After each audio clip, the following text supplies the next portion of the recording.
Welcome, my friends, my seedlings, to the Epic Gardening Seed Extravaganza. I'm here with Jacques.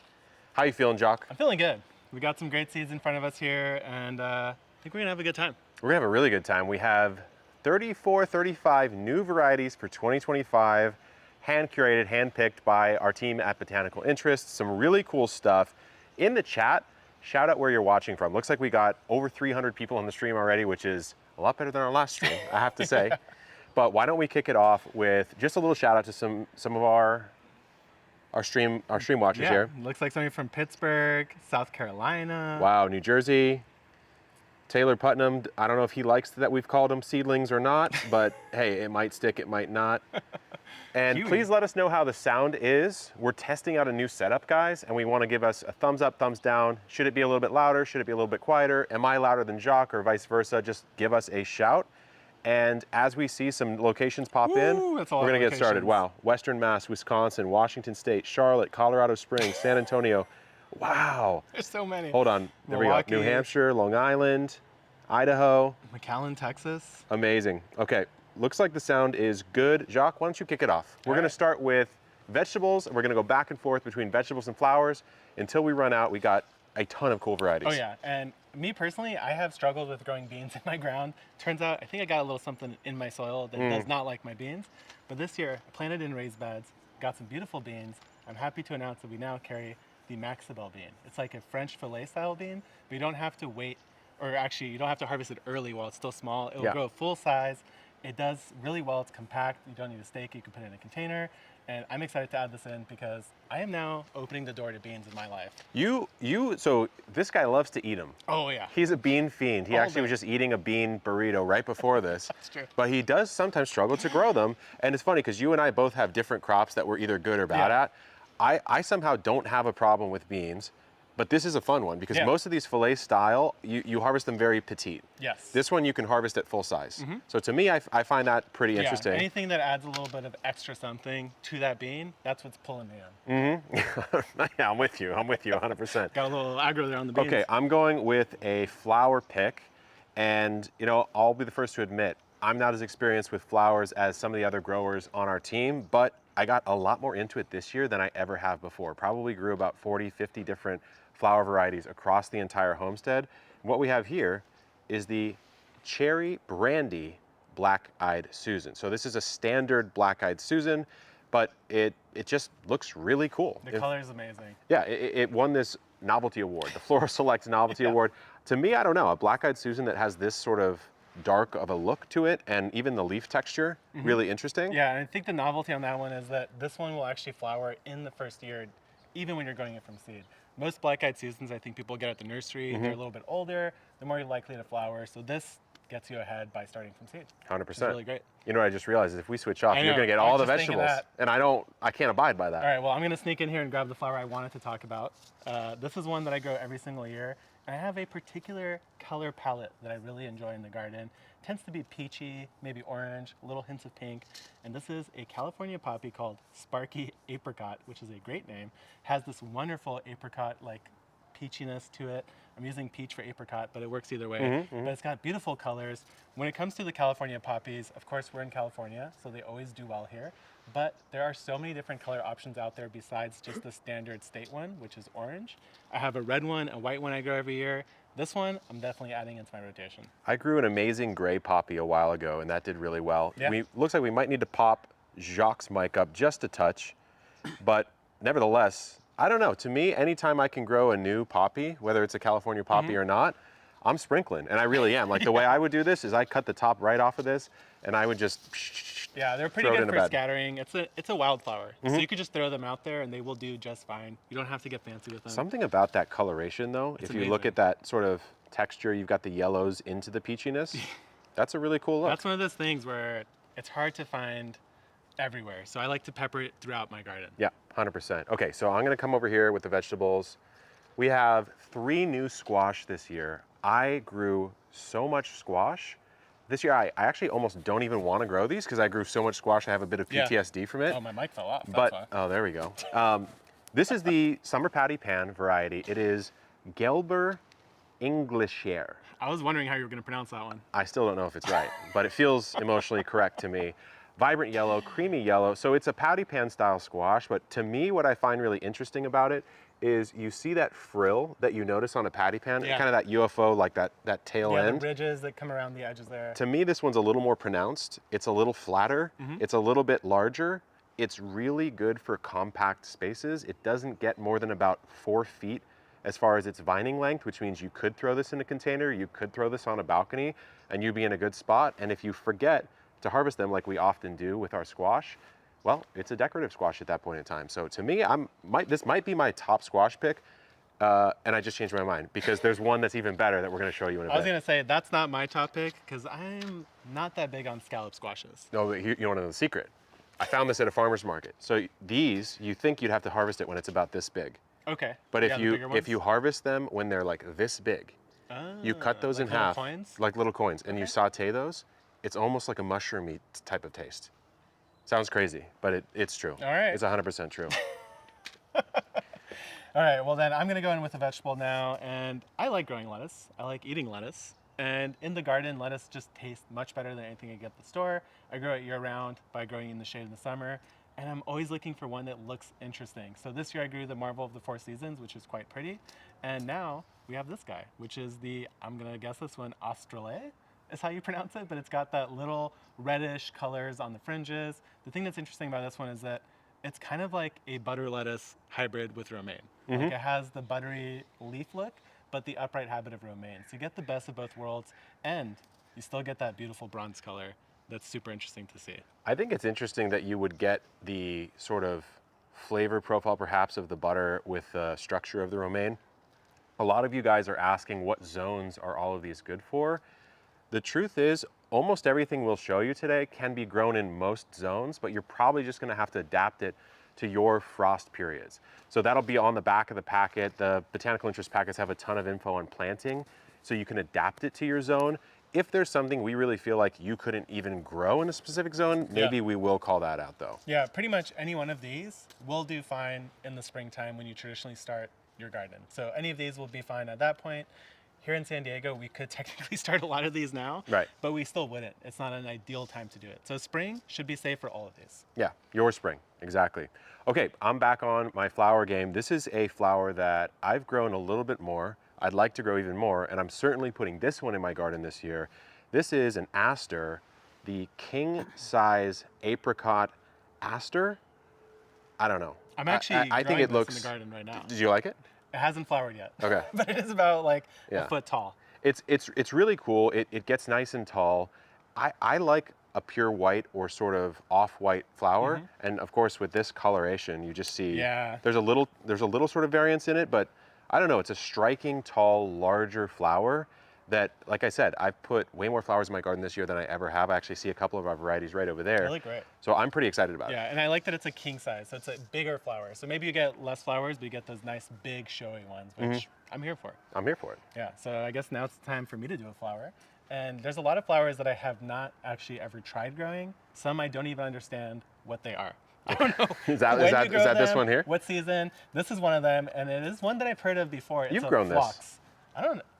I feel like you grew a phlox. Maybe I threw one in the garden for you. Maybe you threw it in the garden for me, but this is cherry caramel. So it's hard to see, but the colors on there, it does have a little caramelly tone to it, like that orange with that more purpley pink colors in the center. And that's what's really cool about it. I believe that the thing that this one does that's really neat is that it will flower throughout the whole year. But when it gets really hot, it takes a break. As the temperatures drop, it comes roaring back. So you get a full season of flowering no matter what the season is. Yeah. And maybe I'll add this one in because it's a new one for me. I say sprinkle it in. Let's see if we can pop your volume up just a touch, Jacques. Oh yeah. Looks like it's time for me to talk about a plant that I really have failed to grow. And this is a confession. This is a confession. So a long time ago, I was on a vacation in New Zealand and I ate a mash, a root crop mash. And what they did is they took parsnips, carrots, and turnips, boiled them, mashed them. Put them in a stew? No, didn't put them in a stew. They threw a bunch of butter and salt in them, and it tasted like mashed potatoes, but you were eating highly nutritious root crops, right?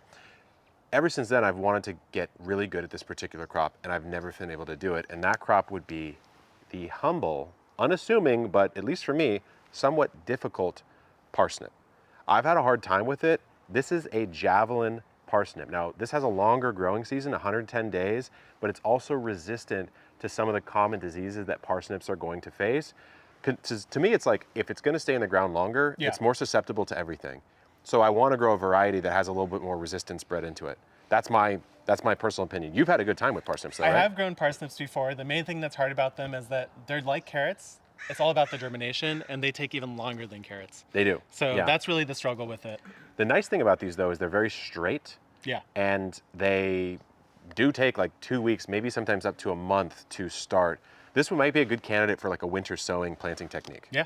No, it's a wonderful one, and I will probably grow some this year because we'll see. it's a little bit new for me. I'm gonna grow them. Whether I'm gonna harvest them is a different, it's a different story altogether. Well, one of my favorite things to grow in the garden every year, no matter what, are tomatoes. It's like the thing that brought me into gardening.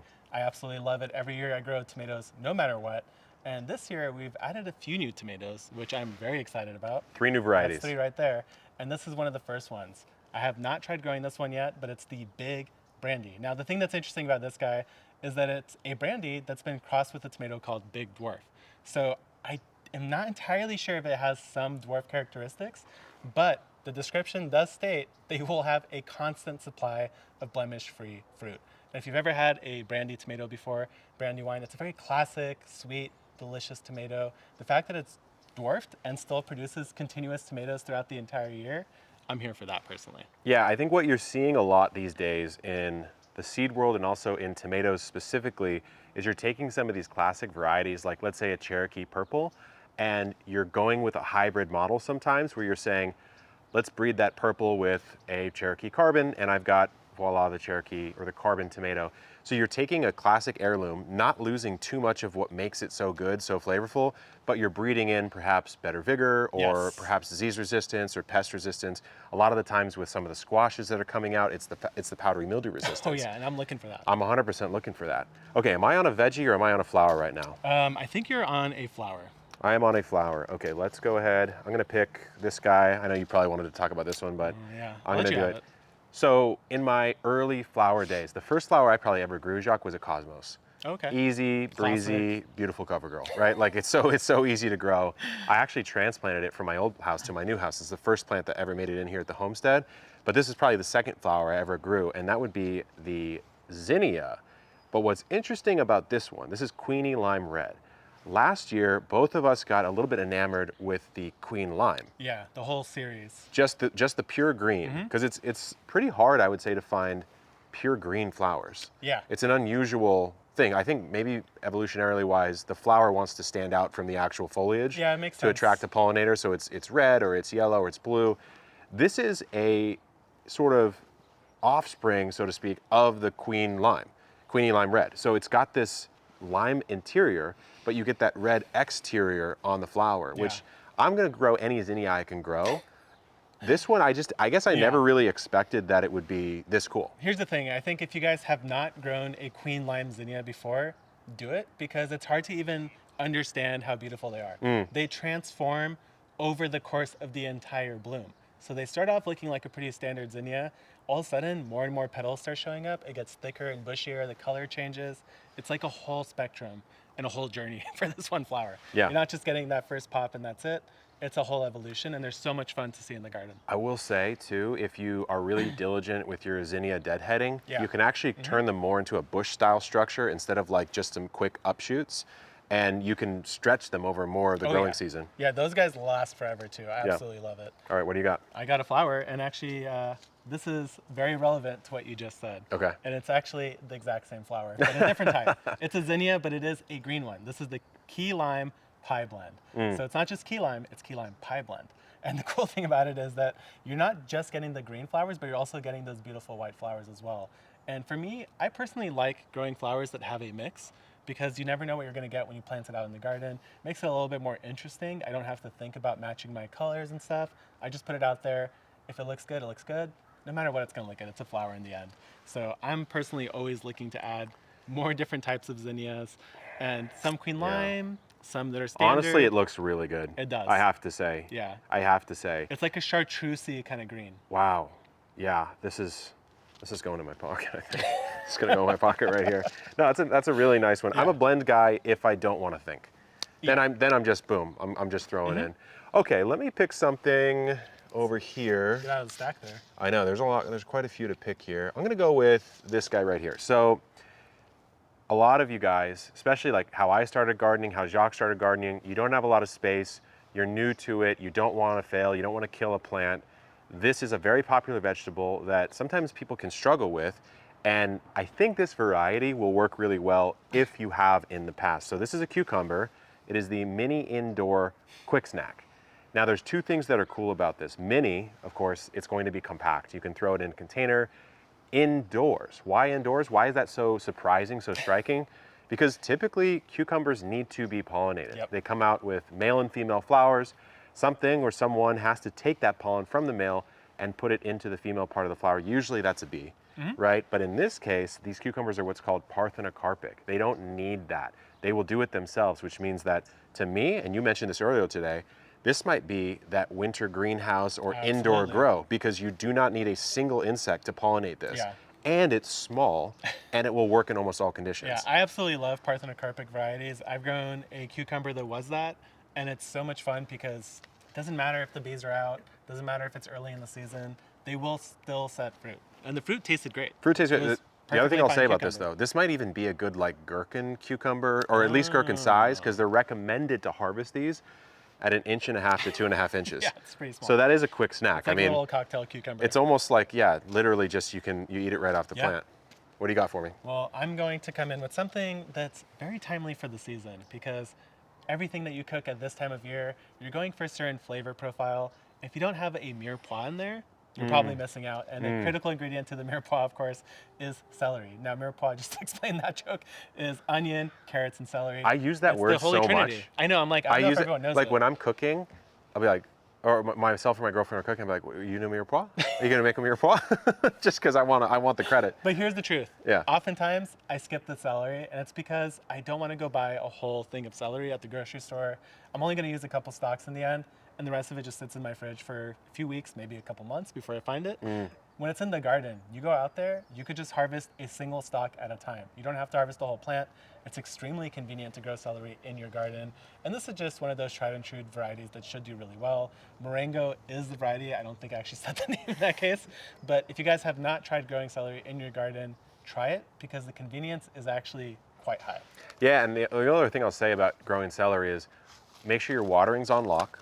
Yes. Mound some nice mulch and compost around the celery, and make sure it doesn't dry out at all, because it'll get stringy, or you'll sort of get a pocket that forms within the celery stalk itself. I've seen that. And if you cut it open and there's a hole in there, it means that your watering wasn't super on lock. Okay, I am stealing this one. I'm really taking. We're going on triple train on the flowers. Oh, should I save this one then? No, go for it. No, You we already should got save. it. No, we should save it. I feel All like right. we Set should us save. up. You know what? I'll do a quick tease. Quick tease. Oh. Oh. Now you got it. Okay, no. We're gonna put it away. Okay, so I've got the one that you've grown, Jacques, but you've never known how to say. Okay. Try it. Gomphrena. Gomphrena. Gomphrena? Lavender lady, I threw in an extra Gomphrena. E there. Actually, take a look. It's right over there in the that's garden. perfect. Yeah. And it's just a really good pollinator plant. It's great to kind of fill out a bed border. You've got these nice kind of little poofy guys here. Of course, lavender, a great color. But to me, it is really good with extreme heat. It's really good in drought. For our summers, we almost get nothing in the way of rain. If that happens to you at any point in the year, Gomphrena could be really nice, and you can also cut it and use it as a floral arrangement or a dried flower or something like that. Yeah, so it's nice. Yeah, the cool thing about it is that it already kind of feels like a dry flower at the beginning. Kind of like a straw flower. Yeah, so it does handle those droughts and heats better than like a zinnia would. Yeah, 100%. So a really great one to add in. Are you gonna I take? guess it's my turn. Are you gonna then. take the? Should I do it? I think you feel should do like it. have to, I think you 'cause should do it. Somebody said that's a dirty little teaser there. All right. Dirty teasers. So let's get the dirty tease out of the way that Kevin dropped on you guys, and it's going to be a continuation of the theme, and that is another zinnia, but once again, a unique This is the zinnia. craziest one. I know. I think this Zinderella? one, Zinderella, such a good name. It's called the Pastels blend, probably because the colors are more in the pastel side. But the thing that's really wild about this one is if you look at the center of the flower, that is where it gets really thick and it starts to erupt. So it is a chunkier flower. It has way more color variation across the entire blend here. And it's just going to look more unique than another zinnia you might grow. Well, there's so many different types It looks of. fuzzy. There's so many types of zinnia. This looks like almost I forgot the exact terminology, but there's like 3 different flower or right. petal types Yeah. to zinnias. This has at least 2 of them on the same flower. So it's a mix of fully double, semi-double, and single flowers. And single flower. So to me, got everything. what that says is really unique hybrid variety that maybe isn't perhaps the most stable, but it has a lot of interesting variation within it. And it's going in my garden 100% because I don't think I've ever seen one quite like this before. And somebody said bee magnet, somebody else said that flower is thick, and both are true. So. Shawnee Grows says that flower is thick. Look, if you want the thickest flower in town, you're shopping BI and you're shopping the Zinderella Pastels blend. Okay, I'm moving on to a vegetable, and I'm going to choose, which one would make you the most mad if I took it instead of you? Just take it and you'll know. Okay. It's gonna be, I feel like you gotta save some of these. You know what, I'm gonna do you a solid. I'm gonna choose a more humble vegetable. This is a vegetable that in 2014 really came onto the culinary scene once people realized that steaming it in a steamer with almost no water and smoking it like your mother did in the 90s isn't a good way to prepare this product. So I'm talking about Brussels sprouts. This is the Sylvia variety. And I have to say, Jacques, just looking at this beautiful artwork, am I getting a little bit of trigger PTSD from the way that it might suggest these were steamed? Hopefully they're not steamed. I am. That's the wrong way to eat a Brussels sprout, guys. How do you do it? High heat in the oven. You want it crispy. Cut them in half. Get them exposed. Throw Oil. olive oil, salt, pepper, garlic. Mix Bacon. it all up. Optional. Bacon. Throw it in the oven, high temperature, until it literally will get little black edges on the leaf. That's the best one. I like a little bit of char on my leaf. Here's what's nice about this, because you look at it and you say, okay, aren't Brussels sprouts just Brussels sprouts? Every variety, when you grow plants, right? When you breed plants, you're trying to get something into that plant that you want, right? And with Brussels sprouts, in this case, this is a faster growing variety, which means that you're going to have less time for your cabbage loopers, your cabbage moths to eat it up. You're going to have perhaps tighter Brussels sprouts. Well, it's also bolt resistant, which is usually what people struggle with when it gets hot in the spring and your Brussels start to get all loose instead of nice and tight. That is bolting. So a bolt resistant variety should help with something like that. This is a plant that I've grown actually quite well for a couple years now, but prior to that I always struggled with, and it's because of that heat.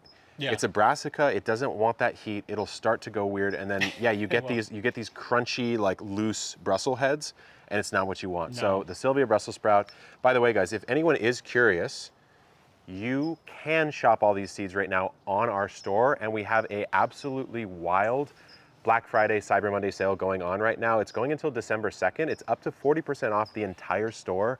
And this is actually crazy. If you go above $300, which is surprisingly easy to do on the Epic store, because you've got some beds, you've got your seeds, we're gonna give you an entire seed starting bundle. So it's 2 of our 1020 trays, 4 of our 4-cell trays, and 6, I think, of our 6-cell trays, which is like a $90 kit for free if you order over $300, plus up to 40% off. I think it's the best sale we've ever done. Yeah, and that kit is gonna last you for the rest of your life. Those seed trays, they're gonna hold. Yeah, absolutely. I mean, it's so anyways, 30 to 40% off Birdie's beds, 30% off seed starting supplies. Yeah, and all the trays, the bottom tray, the 6-cell, 4-cell, whatever it is. Whatever it is. Off. Yeah. The final thing I'll say is because you're watching right now, an extra 5% if you use the code TheBeatLive. I'm going to type it in chat right now. If you use the code, it's a hot code, guys. TheBeatLive, yeah, it literally ends at the end of this live stream for an extra 5% off. And then you can check the live stream description right now. There will be a link to either shop the seeds or shop the sale. Okay, your turn for a vegetable. It is my turn for a vegetable, and I am going to do one that I actually specifically requested the Botanical Interests carry because I love it that much. I've been growing this for 4 years now, and last year I made the humble request to our seed purchasers to please add this in so I could talk about it even more, and that is the perpetual spinach. I've always butchered the actual name, which is the root name that it says on the back here. Give it a try, give it a try. Biatola acostafine.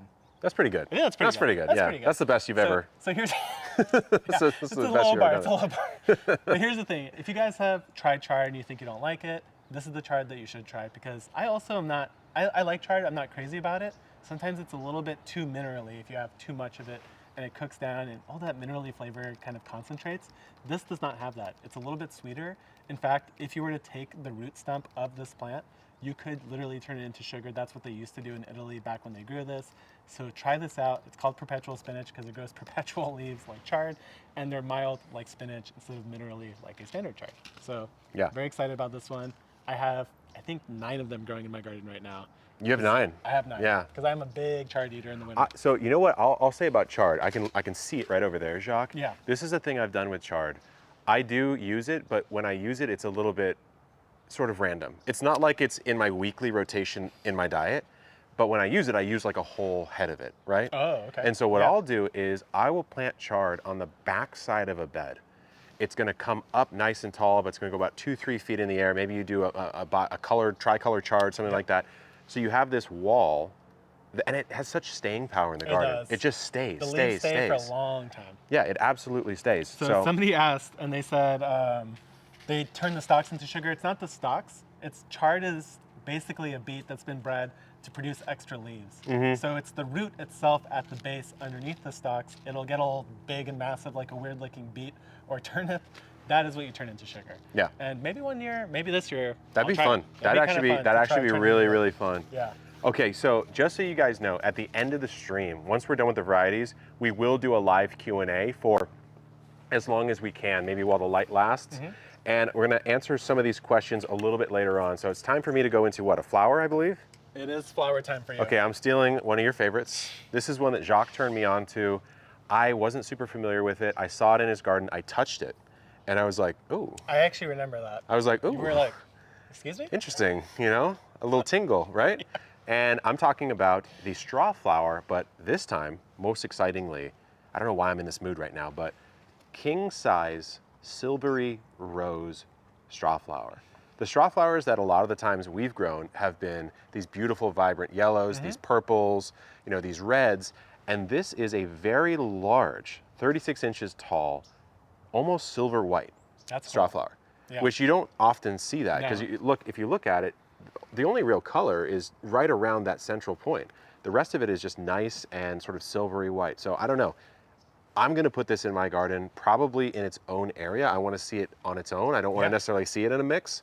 That's just my choice. Yeah, it's really fun. If you guys haven't grown straw flowers before, it really feels like a fake flower, like almost plastic. It doesn't feel real. No, and if you harvest and you clip them when the flower hasn't fully opened, and you hang that upside down to dry, that color is going to stay for, I think, basically forever. Yeah. And it's going to stay and dry firm and upright. It's probably... You can use it like a vase that doesn't have water. It's got to be the best flower for dried preserving, like out there. Yeah, it does have to work for you. Okay, Paul.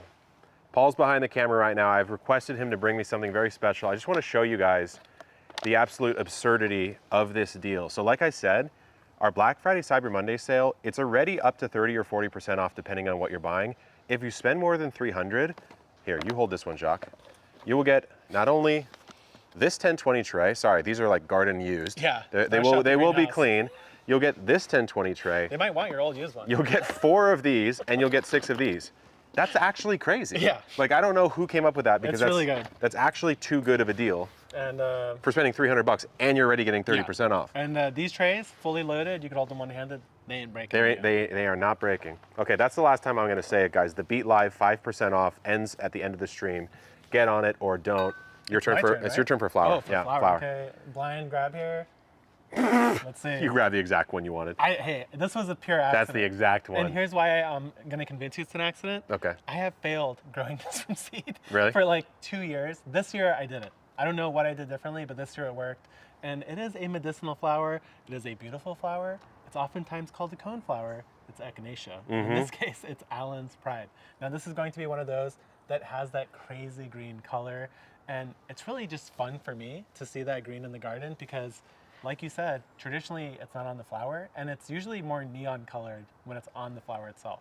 So echinacea is really great because pollinators love it. I like playing with them. Like if you ever touched the cone, it has like those weird hard rods. Weird feel to it. It's always really fun. Yeah. And it is a perennial, at least here in San Diego, it's a perennial. So I love echinaceas and I love the weird colors. So this one, easy winner for me. I believe there's some sort of medicinal herbal use too. I'm not that deep into that world, but it's commonly used in like nighttime teas and and for immunity, it's a very common immunity booster. Perennial as well. Good stuff. Okay, I'm going to pop. I know which one you're gonna grab. You think it's one of these? No. Oh, interesting, because it is. So I'm going to break open our next tomato variety. We have 3 total varieties. Jacques showed you one already. I'm going to show you the second one. This is a pole tomato, or a vining style tomato. And I got to be honest, when I saw this variety come across the desk, I was curious. I was a little curious, I have to say, both on name and appearance. And that's because we're dealing with the pork chop yellow pole tomato. This is a pretty large tomato, 8 to 12 ounces on the actual fruit itself. And I'll tell you why. I went through a phase, Jacques, where I grew every weird tomato I could grow, and that was it. And I didn't grow anything normal, and I didn't care about the flavor, right? Now, was that a good idea? I mean, it was fun, Yeah. but it wasn't super good. Now, what I'll say here is this is one out of Wild Boar Farms. Brad Gates of Wild Boar Farms has some very famous tomatoes. Yep. Right? Yep. Have you grown some of them? I've grown a few, like the Atomic Grape, which unique flavor. Yeah. Brad's Crazy Cherry is another one. There's a couple out there that are actually pretty common that people grow. So we brought in the pork chop this year. Why? Because it's a yellow tomato that's actually yellow. Most yellow tomatoes are orange. This is a true yellow, only gets even more golden yellow in the future as it matures, and then it gets this nice sort of citrusy flavor. So yeah, it's not perhaps that classic tomato richness that you might get out of like a deep sort of Cherokee tomato, but it's something a little different, and it offers a different flavor profile, I think, and something you might be cooking. Yeah, absolutely. And it's actually so hot that the fire department's trying to find us right now. Yeah. You can hear them in the background. 100%. Sure. But yeah, I actually love a citrusy tomato that has acid. I'm personally not a big sweet-only tomato kind of guy. I need a balance. complexity of flavors for Either sure. savoriness or that tartness. 100%. And here's what I'll say. Every time we do a stream, there's some sort of police Always action. a siren. Last time there was a manhunt overhead. What are we supposed to do? All right, your That's turn. just the nature of the Your game. turn. Well, it's my turn now to share another wonderful green that's really great in the springtime and the fall. It's a shoulder season crop, and that is a collard. And this is the do-it-all collard. It's the Top Bunch 2.0. So this is a collard that literally does it all. It works throughout the summer, it works throughout the cold periods. It is just a all-purpose collard that even gets sweeter when it gets cold. So if you've struggled with growing collards in the past and you want to add some more, this is a variety that's been around for a while. I think if I remember correctly, oh no, it is a hybrid, but it's been around for a long time. It's highly regarded. It's just an all-around reliable collard green. I know I like eating collard greens. I still haven't mastered cooking them properly. That's what I was gonna say, yeah. But every time I see black-eyed peas with collard greens, I'm always getting it. Every time I go to a barbecue place and they ask me for the sides, because I'm already eating barbecue, like I need to clean up the sides a little bit, I get those collard greens. And you know what? I was just out in Arkansas, top secret trip. I get collard greens, and I take a scoop of the collard greens. Oh, okay. And there's oil in it. There's little beef bits in it. There's this, and I'm like, do I like the collard greens or do I like the overall concoction? I don't really know. Okay, moving on. We've got some flowers here left, and there's actually one sort of, look at this. We won't show the people yet, but this is a very special one. Okay, so I'm gonna talk about this one. I'll be honest with you guys, I don't know a lot about this crop. I've never really grown this. I'm excited to grow it this year. Jacques and I, we're flexing our flower muscles, but Sweet William, Sweet Rose Magic. Okay. I was like, It looks cool. Sweet William, I was like, I can't even picture what it is. You know what I think of is there's like a Van Halen song where they sing about Sweet William.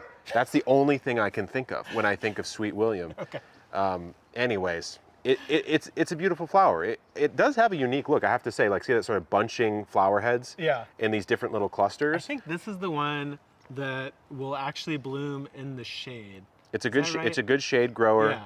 And it's a quick grower. Actually, it's really nice. Right over there, hidden behind your broccoli, I don't think it gets any sun at all. There's a little pop of pink down there. Yeah. That's one of them. Yeah. And it has like, I don't know, 30, 50 flowers on it. Dianthus barbatus, guys. Sweet William, Sweet Rose Magic. Give that one a shot if you are interested. Yeah, check it out. You're up, Jacques. All right, I'm up. Here we go. Okay. So this is something I haven't grown before. I've grown stuff in the family, if the name is accurate, and that is the rose mallow. So when I see this, I'm thinking hibiscus. I don't think it's literally a hibiscus, but it is at least a hibiscus lookalike. Now, the neat thing about this guy is that it will actually produce flower from seed in as little as 65 days. So you don't have to wait that long to get the flowers. And usually flowers could take quite a while before they actually start blooming and opening. Even germination can sometimes take a while, depending on the flower. Because flower seeds, I remember touring a flower seed farm for a while and learning about, Because like think about it, a bean, a pea, a broccoli. These seeds are pretty uniform, pretty easy to clean. All these flower seeds are way more challenging to clean. The shapes are weird, Yeah, that's sometimes true. hard to germinate those seeds. It's a really interesting I'm here for it, though. world. The world of flowers is very, very fascinating. All right, someone's saying Sweet William smells divine. Oh. And Christopher says, Epic, if I ever go to your house, I'm gonna grow some of your crops and send you photos. I'm interested. Interesting. Don't come to the house, but definitely send me the photos. Okay, so we have a single new pepper variety we're introducing for 2025. It's a good one, and don't think that means we don't have a lot of peppers. We actually have a ton of peppers in our rotation already at Botanical Interests.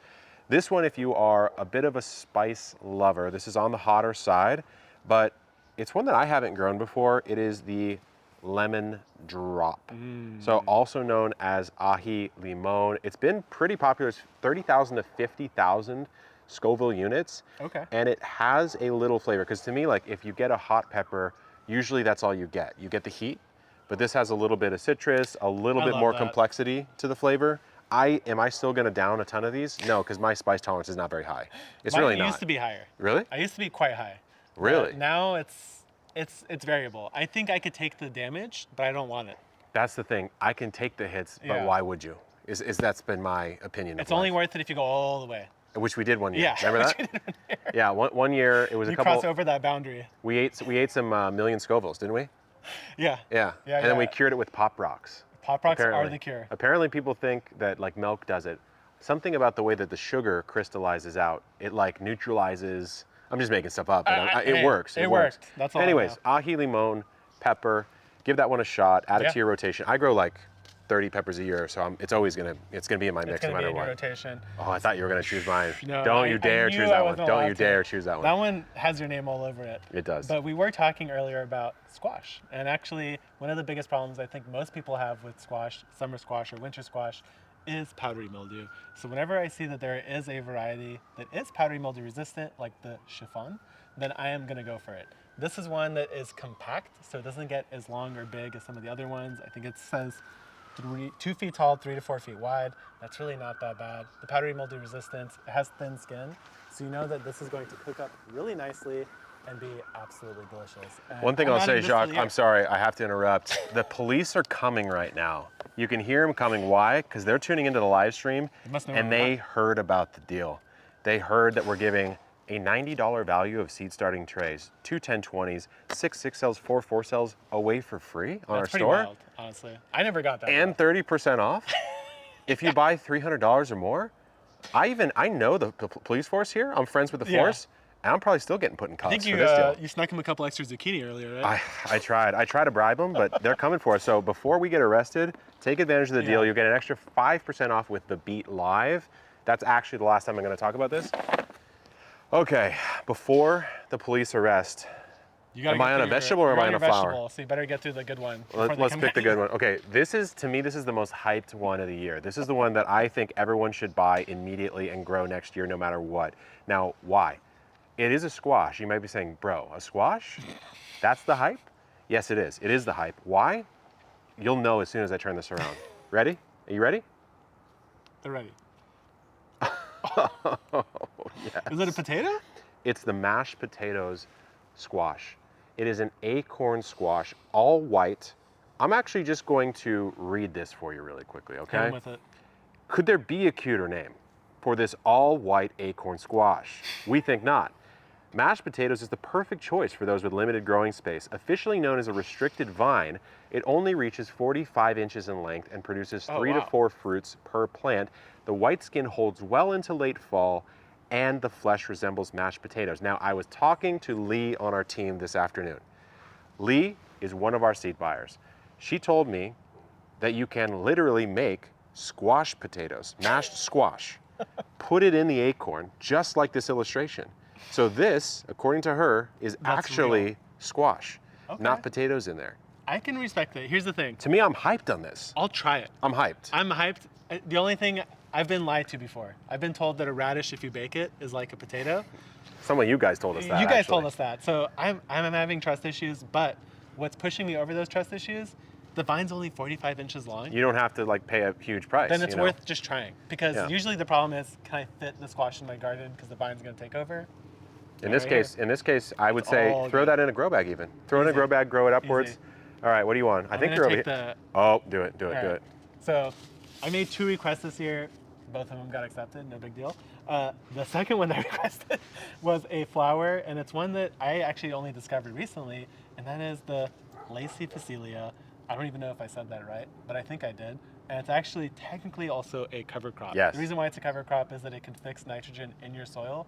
But the thing that is absolutely amazing about this flower, and the reason why it has so many names, well, one of them doesn't make as much sense to me, but Lacy Scorpionweed, blue tansy, but bee's friend. I have never seen a flower in my garden with more bees on it than these guys. Yeah. And the cool thing about it is that it's really hard to see, but the flower kind of starts off like, I don't even know what I'm doing there, a curled over finger, and it like slowly unfurls, and as it unfurls. What was that? That was, I don't know, dude.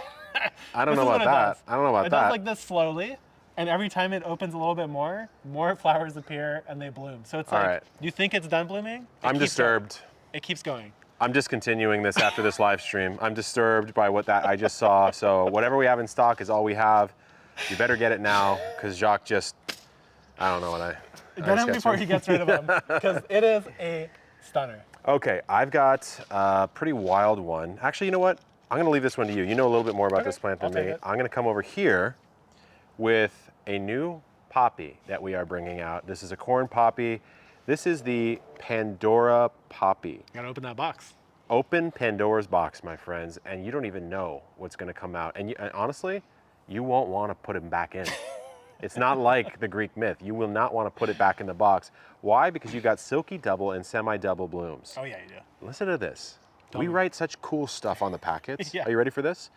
Just as spring and summer bring their many changes, these luxurious flowers transform from deep burgundy wine to soft pinkish red, all with silvery stripes. Blooms create a buzzworthy hotspot for pollinators. Come on. Come on.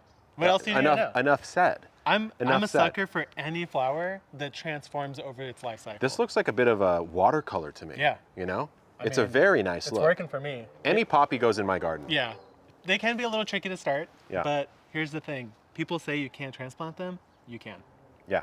You're here for me. Yeah, you definitely can do it. Yeah. You definitely can do it. Okay. And it's fine. You want this guy or you want this guy? Yeah, hit me with that guy. All right, go for it. So this is a flower that has a weird name. I think it's probably rooted in the fact that, I don't know if this is even true, but I'm going to say it. It's called the 4 o'clock because it only opens at 4 o'clock. And that might be true in one small part of the world. I don't know if that's true at all, but this is called the broken colors variety because, as you can see, the colors are kind of broken on the flower. The really wild thing about 4 o'clocks is that every single flower that opens is different. Yes. Like, they're not, like, literally different. Some will have little streaks of yellow, some won't have any yellow at all, some will have white, some will be pink, some will be all yellow or all pink. It's an entire smorgasbord of colors, and you have literally no idea what you're going to get. The thing to consider here is that it makes like a carrot. It looks like a parsnip underground, and will keep coming back year after year. It can spread very easily in your garden, has big seeds, but it is so much fun, especially when, because you literally don't know what you're going to get. Yeah, when you get that color that you like, that's when it's really fun. That is the cool part about it. I mean, even just on the packet, you can see like there's quite a variation between this guy and this guy and it's here. drought tolerant. So that's going in the garden for sure. It does spread. It does tend to spread. So be careful for that, but the seeds are honestly big enough. I think you can kind of pick them out. Yeah. Okay. Out of the kindness of my heart, I'm going to leave you with the one that I know you want to do. And I'm going to talk about one that is still, it's humble, it is unassuming, but it's going to do you very well. And that would be the Monastrell bulbing onion. This is a red onion, remarkably uniform red onion. It's an intermediate day onion. Okay. So if your latitude is between, I believe, 32 degrees and 42 degrees, you can successfully grow this onion. It will not get sun scalded. It has a good resistance to a couple different diseases. And then something interesting I thought about is that a high percentage of the bulbs are what's called single centered. You know, so when you cut that onion in half, you get that nice uniform center right in the middle instead of having that multiple split when you sometimes see it. Is it that big a deal? For a home gardener, probably not, but it does look really nice. Like, it's not the end of the world if there's double centers. It's only a big deal if you get double skins. Like then, if the skin forms inside, that's a big problem. That's annoying. So yeah, this is a sort of a workhorse classic, really nice red onion. And if Yeah. it's in your latitudinal range as an intermediate day onion, then give it a shot. One more thing I'll say is that this one stores for up to 6 months, and we were just talking about onions because Oh my God. every year we grow a lot of onions, but for some reason we never paid attention to the storage life, and we grew a lot of yellow granics, and that only stores for like 2 months. 2 months. So we're like, why are onions going bad? Some last longer than others. Yeah. Okay, Yeah. are you ready for the final? I'm ready Reveal? for, you know what? We actually have 2 sleepers. Before we do the final reveal, let's do this guy. Oh, sorry. So I jumped ahead. I'll do this one. All right, you got that. I'll do this one. So this is a plant I almost know nothing about. I'll be honest with you. It is an impatiens, but it's balsam tom thumb blend. Now the thing that I think is unique about this, if you're a balcony gardener or if you're a gardener who really doesn't have a lot of sun, small space, it's a shade lover. It's not very tall, 12 to 16 inches, and hummingbirds and bumblebees love it. So if you want to bring some wildlife in and you don't have a ton of space, this could be the choice. I mean, take a look at that, Jacques. It's not bad. It's a pretty honestly. attractive looking Yeah. flower. Actually, the flowers themselves have a bit of a mini rose type Yeah, of they look do. to them, That's don't what they? kind of gave me that second little look there. Yeah. But Look back. You I'm know? not mad at that at all. Look back. I might Look need to back. get that. You know, it's a charming centerpiece. All right. So bring us home. Bring right. us home. So, as I mentioned, I love me a good tomato, and this is one that is a new variety that I was able to squeak it in, and I actually grew it over the summer and ate it, and it was phenomenal. Okay. It was absolutely Hype it. delicious. It is the beefy purple. That's right, beefy purple, because it Yes. is a big boy. It's striped. It's like almost tie-dye in its color form, but it had such a crazy complex flavor to it. Smoky, right? Yeah, like literally, I don't know. It had that umami flavor that like a Cherokee purple might have. It is totally wonderful. I absolutely highly encourage you guys to try it if you're looking for one of those more complex flavors. And as the name suggests, 12 to 14 ounces. That's pretty That's heavy. beefy. That's pretty yeah, good that's beefy. for a standard What was size your one. record tomato? Was it 3-something pounds? It was like 2.7. Yeah, I think mine was like 2.5. Yeah. Something like that. And that was a, what was that variety? What was It that was variety? Beauty King? No, it Delicious was Hunt? Yes, Delicious Hunt. Delicious Hunt. Yeah. Wow. 'Cause, Okay. your hunt is over. 35 new varieties for you guys. We're going to go into some Q&A right now. If you have questions about the varieties, you have questions about the epic sale that we're running, and if you have questions about why Jacques won't ever take his hat off, or Do I even have hair? why his name is Jacques and he's not French, let's go ahead and answer a few here. We'll hang out with you guys. Also, if you guys are looking for these seeds, there is the link in the description. Yes. It'll take you to the page with all of these new varieties that we just announced. Exactly. Yeah, you could add every single one to your cart. You can mix and match. You can add it to your cart with some Oh, sorry. interesting seed bundles. Oh, What's wait. up? Is this a bush tomato? Is it? Oh, wow. Yeah. I didn't even realize because I grew it towards the end of the season, so I killed it It is a early, bush tomato. But it's a determinate. Ah. So that's actually really cool. That's even better. That means you'll get it like really clustered Yeah. around like June, July. And you That's don't really have nice. to support it for the rest of your life. Okay, so Jenna Beagle says, what is your favorite squash, Jacques? My favorite squash this past year was, oh my gosh, I talked about it so much. Center cut? Center cut is one of my favorites, but there was another one that was actually from Botanical Interest. It lasted so long that I only started it once. I can't even remember the name. He'll put it on his I'll think about it. Instagram I'll think stories a about little it. bit later. Someone Yeah, wants to we'll know come about your poppy transplanting technique. So when it comes to transplanting poppies, instead of direct seeding them, the only thing you really have to do is follow the instructions. You surface sow them. You don't bury them in soil. You could use a little vermiculite on top that lets the light through but keeps the seed wet. And when you transplant it early. Do not let them grow too big in the whatever you're using. If you're using a slick cell, you want to actually transplant them before the roots even come out the bottom. Because that's really the hard part with transplanting things that are sensitive, is how much root does it have at that time. Yeah, good point. Good point. Carly Bauman says, please don't end on buying so much right now. Oh, keep it going. Okay, we will keep the stream going because that code, the Beat Live, all one word, the Beat Live, with an extra 5% off, so literally up to 45% off, I think, then, on some items, and 35% off on others, plus the free seed starting gear. That code ends when we end the live stream, so we're gonna keep it going for a little bit longer.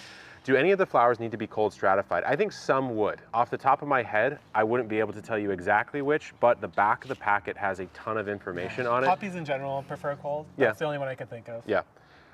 Okay, so we've got a question on the best cucumber.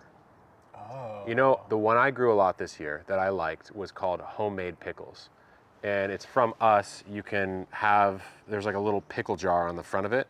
I pickled with them. Simple. I mean, it was simple. It was a great producer. It worked really, really well for us. What are good flower combinations? Do you have any flower combos you like? Whoa, like combinations all planted together.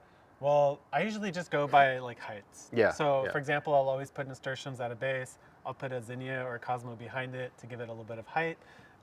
This year I really liked mixing alyssums with marigolds together because the alyssum creates like a very dense mat at the base. Yeah. And the marigolds kind of pop out the top, but they're still not that big. And it looked really cool together. You want to know my combo? I use our planting mixes, and I just sprinkle those in a row. Hey, it looks good. And then it just comes Looks up, great. and it honestly just looks Yeah, really earlier good. we saw 2 hummingbirds fighting over those flowers. Oh, this is a really good question. Bluebird says, is it possible to make the packets resealable? So when we first acquired Botanical Interest, that was one of my first questions to the original founders is, how come we can't do that? And it's probably coming, but it may not come until a couple seasons from now because it actually requires us to change around the way that we pack the seeds themselves. But I do agree. I would like to have that latex resealable packet. So that's probably coming pretty soon. Trust us, this is something we are trying to do. We are trying to do it. Okay, we've got a question. Oh, this is great. This is hi from Maria in Queensland, Australia. Love your work. I'm slowly becoming the tomato mommy and love to add a new variety for subtropical climates. Cheers. You know, I say a lot of tomatoes should work in a subtropical climate. You probably just have to watch out for your blights and maybe some of your mildews and stuff because your humidity is going to be higher. But honestly, tomatoes are sort of from that region anyways. Yeah, that's true actually. You know, central South America, right? So you should be in a good spot there.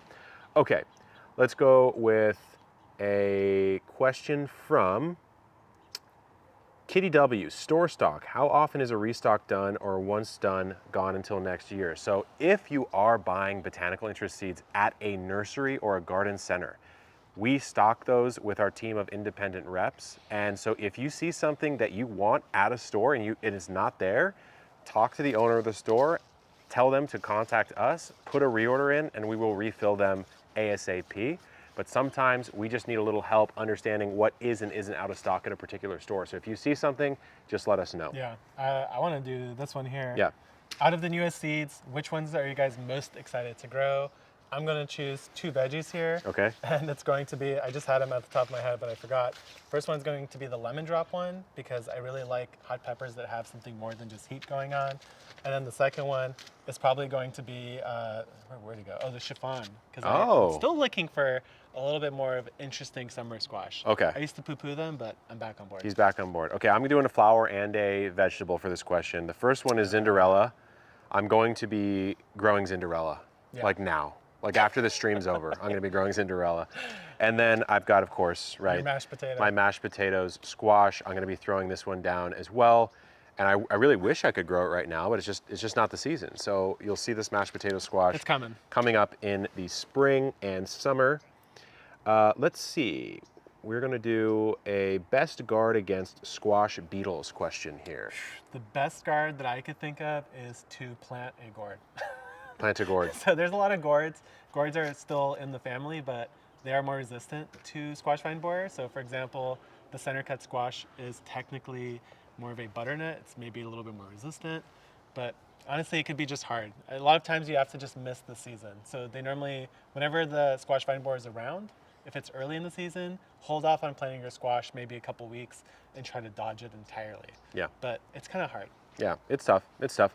Okay, a couple more questions here. We've got, are you guys going to start potatoes more than just the one? So I think what they mean by that is we do offer a potato seed, Clancy potato. Okay, yeah. The potato you can literally grow from a seed, and it's a great potato. In fact, we have some growing over there right now. It's the only one we know of right now that you really can grow from a true seed. So it's the only one we can offer. We may offer actual seed potato varieties this coming season in about November, October or so, I hope. Maybe even spring if we can get ahead of it. But right now, you'll only be able to get the Clancy from us because it's literally the only one. Okay, we've got a question from Mildy Weinstein. I don't know if I should have said that name out loud, to be honest with you. So forgive me on that. What happens to the seeds in the nurseries at the end of the year? Do we donate them, et cetera? So a lot of those seeds, we can either reclaim those seeds and we can put them to good use in the community. Sometimes they'll go to seed libraries, sometimes they get donated. So we try to make sure that all the seeds that are unsold at the end of the season, I mean, hopefully your local nursery is doing some sort of discounting program at the end of the season and getting those off the racks. But if not, we do have some programs that help put them to good use. Does the lemon drop pepper produce a lot, Jacques? This is one I have not tried growing yet, but it actually does take, it does say that it is a prolific pepper plant that just takes longer to start actually ripening. So maybe delayed in the early season, but once it sets, it's a heavy set. Yeah. Okay, hold on, let's see. We're getting a couple Q&As on the code. The Beat Live code says you cannot use it when you go to checkout. Okay, if that is the case, because there's a chance that we may have messed our code up here, just email us, customerservice@epicgardening.com. Tell them Kevin and Jacques sent you. I'm going to type it in the chat because I really don't want you guys to lose out on the code. So I'm going to put the email address in here and just email them and say that you want the Beat Live code to be active for you. You were on the live stream. Okay, so here's another question. What is the rarest plant you've grown, Jacques? Rarest plant you've grown?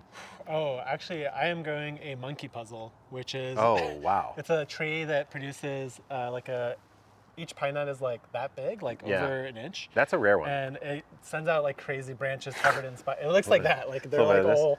It reminds me, remember that Pokemon, Pseudo-Widow? Yeah, it's like Pseudo-Widow? Except in every direction. Yeah, yeah. So I have them in pots right now. I don't honestly know if I'm gonna put them in ground because that's like a tree that gets like 200 feet tall. Wow. So I just couldn't resist trying. The rarest plant I've grown, I think, has to be the Philodendron Spiritu Sancti. Oh, yeah. Which is in the greenhouse right now. A friend of ours gave me a bunch of her aroids to propagate, and it worked out really well. Like, it's growing very, very well. The big guys that you can see of those varieties can go for a couple thousand. I'm not advocating. I'm not advocating for that. I think they should be cheaper, but that is the rarest plant that I currently have. Okay. Christopher Wren says, as a tech guy, I feel really bad. Their email box just jumped from 5 to 10K. Hey, look, we'll sit up all night answering customer service emails to get you guys the code. People are getting the code to work. So the code is working. The Beat Live. It's beet is in the vegetable. BEET so Live. Here, let's just, one more time, Jacques. Hit him with it. Okay, so just because we escaped the police, somehow we escaped the helicopters and the fire. I don't think they know. We do have our Black Friday Cyber Monday sale going. So the normal sale is 30%. Normal sale is 30%. And we're giving you even more. So if you spend $300, you literally get all of this for free. 2 of the 1020 trays that we've engineered that basically will never break. 6 of the 6 cells, 4 of the 4 cells, $90 value goes to you for free. I have an update. Okay, it's give me the update. Better. It's even better. Oh my God. Here we go. What's the update? 8 4 cells. Oh! And 12 6 cells. So it's double this. It's double this. It fills out 2 trays. Oh my God. Okay, so it's 12 of these. That is good. And it's 8 of these. Oh, so you know why we did it that way? So you can fill out a tray. So you can fill out 2 trays. Because we're thinking about you guys. So this one's gonna be. We just weren't thinking. Okay, so let's display. Let's dance. Let's dance. So this is what it's gonna be. It's gonna be 8 of these right here, and it's going to be 12 of these. That was pretty good, actually. So it will fill an entire tray up here, an entire tray up here. Honestly, that's a complete cut. No, I actually think though that the economics of that is too good. Like I actually think we're gonna lose. All I know is that you're the numbers guy, so if it's happening, you're the one. The Epic accountant might have to get a phone call after this. No, but I'm actually serious. Like, this is a $90 kit. Yeah, no, literally. So that's amazing. That's not really. I don't know if we should. It's honestly. We should do that. Everything you need to start. Okay, so, anyways, the Beat Live. Now, we have one weird surprise for you guys at the end of this stream. There are a couple varieties that we didn't even tell you about. You ready for it? We didn't even tell you about them. I'm gonna pull them up because I have find them hiding. You have them hiding? Find them. I didn't want you to release it early. Okay. There's 2 varieties we lied to you. We said we were done. We're not. There's 2 more. Revealed for you. Okay. Number 1, we have a viola. It is called Back to Black. That's a good one. I don't have the packet with me. Trust me, if you go to the link, you'll see it on there. It's a really cool viola. And the name makes sense. It is a black flower. It's a black flower. Very cool. Yeah. Hard to find those too. Yeah, I'm here for it. Green flowers, black flowers, blue dahlias. Nah, that's not hard to find blue that's dahlias. Wow. Did you see those balloons just go up on stream? No. No, on our stream. The balloons just went up. I don't even know how that happened. We're celebrating out here, guys. Okay, bust the next one out, Jock. Bust the next one All out. right, the next one, Charmer Blend Flax. So Flax. this is a flax that isn't just the traditional blue. I think if I remember Basic. correctly, yeah, come on. It said it's like a reddish, pinkish color, if I remember correctly. Either way, it is a beautiful flax that is grown for ornamental use. Flax is honestly a very underrated plant. Underrated. It makes this like a little stem, and it has all these little bells that are the little flowers. I'm gonna out you right now. I'm gonna out you, okay? Okay. Here's I don't know what what's coming. here's what Jacques did the first time he grew flax. He started it in the 6 cells, and he planted 1 seed per 6 cell, and then he transplanted in a single flax, like spaced like you'd space like broccoli or something. And I mean, look, did it grow? Yeah, It of was course, like it one grew. flower here. Yeah.